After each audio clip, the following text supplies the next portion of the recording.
Netflix's Castlevania has been pretty highly rated and relatively good, which surprised a ton of fans, seeing as it's Netflix we're talking about, and they're always putting in the least amount of effort when it comes to content. And even though it's faced a few controversies, it has done pretty good for them.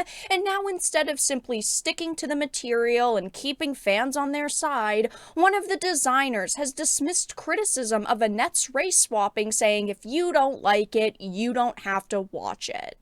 I have a few different things to show off, but before we get into the topic, if you enjoy the content that I create, please make sure to subscribe to the channel and hit the notification bell. Follow me on social media so you can see when my content is posted. And of course, if you do really enjoy the videos and live streams I create, consider becoming a Dark Titan via Patreon or a supporter via YouTube memberships. So it says Netflix's Castlevania Nocturne supervising background designer stands by Annette's race swapping, go complain about something that matters, but clearly this does matter to fans, and it's not just her race swap that is the problem for a lot of fans. He completely disregards another major reason why people are upset, and that's the fact that she's basically an entirely new character. It says, in a move so common that it's almost become cliche, Netflix's Castlevania Nocturne supervising background designer Steve Stark has dismissed criticism of her race swapping by encouraging fans unhappy with the change to refrain from tuning in. A spin-off of Power Animation Studios' core Castlevania animated series produced by the studio themselves, it is set to bring the events of the '93 video game Castlevania Rondo of Blood to the small screen.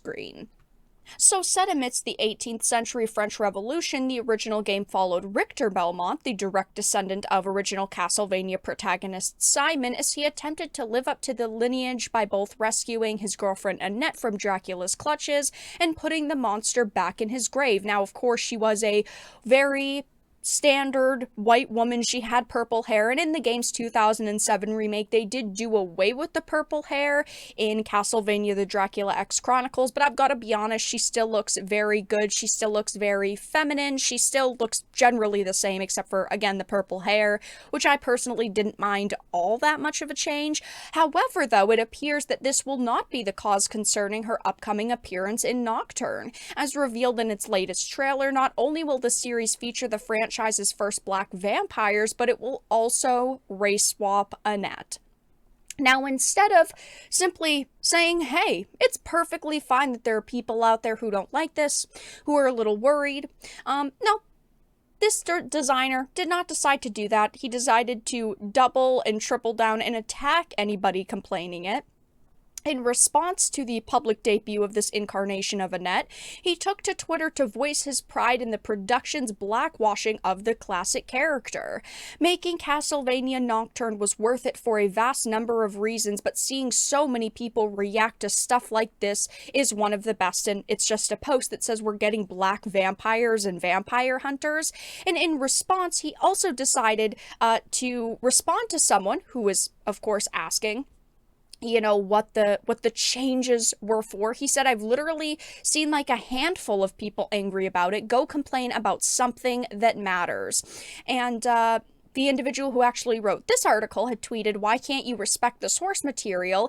And he responded, don't watch the show then. I genuinely don't care if a very small handful of people are angry that we made a character black. And yes, I mean, obviously, race swapping is something that happens in much entertainment now, something that many of us, of course, do not agree with. If you are trying to adapt something, you should be trying to stay as close to the original source material as possible. But this is not the only change with her. Now, of course, they may call this a loose adaptation and say they've taken some minor liberties, but they've completely changed this character from the way she looks to her entire story. And the same also goes for Isaac a ways back in the original series. They ultimately decided to race swap him and change around his role and his backstory a little bit. But as you can see, it also talks about how that, they have changed some of the the qualities about her. According to Netflix, the former damsel in distress will now be portrayed as a sorceress who used her power and wits to escape vampire-enforced enslavement in the Caribbean and now wields magic to stop the impending apocalyptic threat. So she's not that damsel in distress anymore, and I don't see a problem with damsel in distress stories, especially with this material where the original plot of the game was to save Annette. I just don't know why Hollywood and creatives cannot accept the fact that not every woman needs to be some strong, independent individual that doesn't need anybody to save her and she can do everything herself. I don't like seeing these cookie cutter, strong female characters all the time. Having some of them is okay, but we are constantly seeing them now. And this is the same thing that they did with The Witcher, and yes, people don't like it.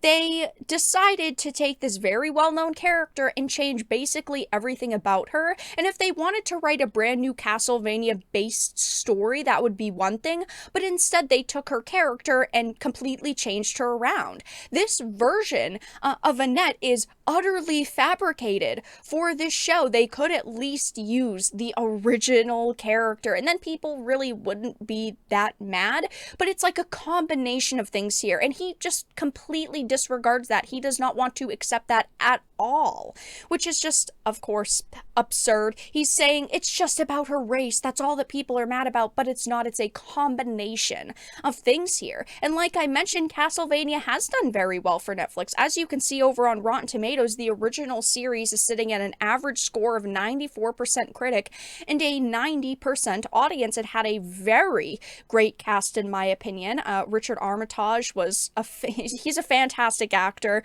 I really thought that he did a great job in this.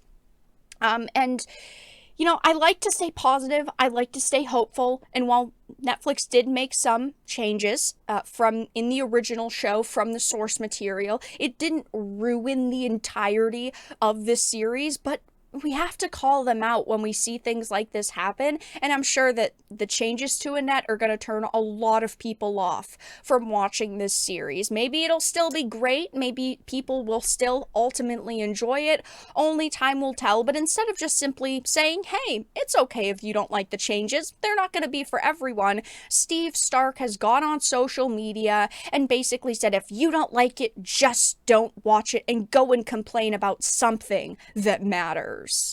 But that's all that I really had to discuss in this video. Let everyone know your thoughts in the comment section down below. If you enjoyed this and of course found it important and informative, make sure to give it a like, share it, and subscribe to the channel. And of course, if you didn't, make sure to give it a dislike. I appreciate your support either way, but I will talk to you all again in the next video really soon.